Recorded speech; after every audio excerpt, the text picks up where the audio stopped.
Hello, everyone. I love to cook, but sometimes when I cook, I make mistakes. And sometimes when I make a mistake, I make something really delicious out of it. Well, I would like to read to you a book that talks about just that. It's called The Seven Silly Eaters, and it's a book about making a mistake that comes to something really beautiful and delicious.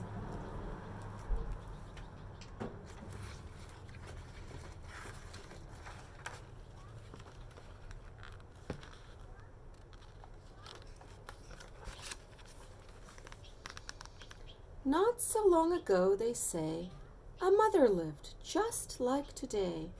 Mrs. Peters was her name. Her little boy was named the same.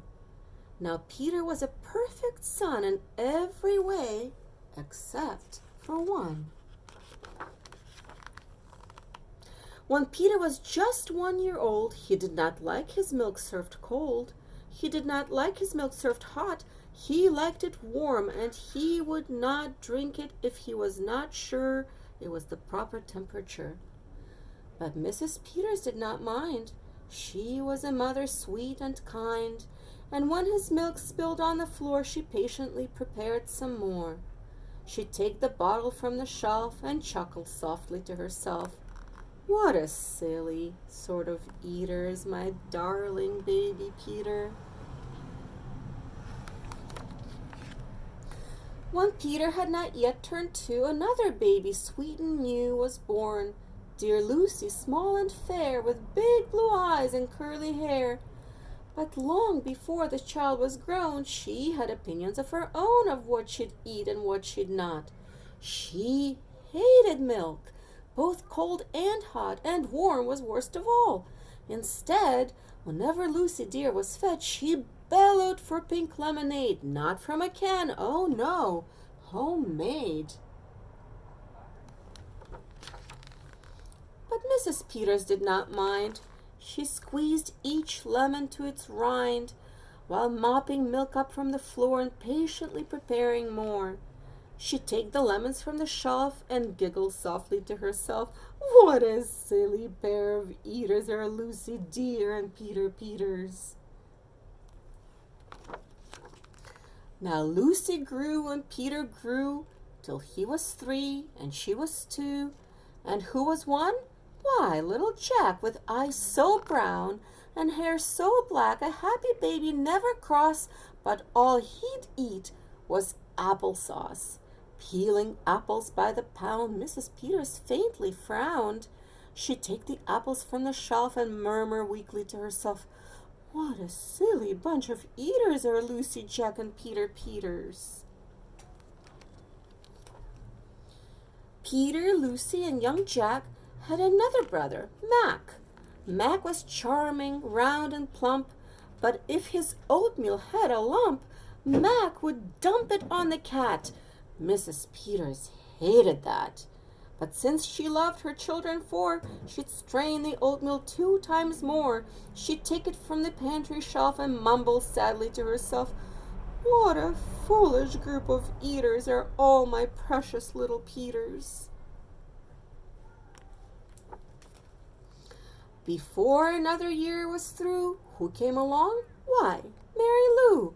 She was a darling, sweet and bright, and had a healthy appetite. That is, as long as she was fed soft and squishy homemade bread. Poor Mrs. Peters got no rest, but still she did her very best. She'd take the flour from the shelf and mutter feebly to herself, what a fussy bunch of eaters are all my lovely little Peters. A year rolled by. The children grew.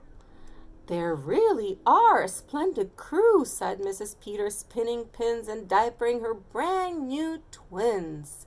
Little sisters, quick and smart, impossible to tell apart. But Flo liked poached eggs, Fran liked fried. If she mixed them up, they cried. Tired to the very bone, Mrs. Peters groaned a groan. She'd take the eggs down from the shelf and whisper weakly to herself, "What persnickety young eaters are all my 7 little Peters?" Now time went by as time will do, and as it passed, the children grew. The problem was that as they grew, their appetites kept growing too, but not their choice of what to eat. Each child continued to repeat they wanted what they'd had before. The trouble was, they wanted more. Creamy oatmeal, pots of it, homemade bread and lots of it, peeling apples by the peck. Mrs. Peters was a wreck. She wiped her brow and heaved a sigh. Another year was passing by. In fact, she realized with sorrow, her birthday would arrive tomorrow. Drearily she shook her head and wearily went up to bed. She thought the children had forgot her special day, but they had not. At crack of dawn, they all began to carry out their secret plan.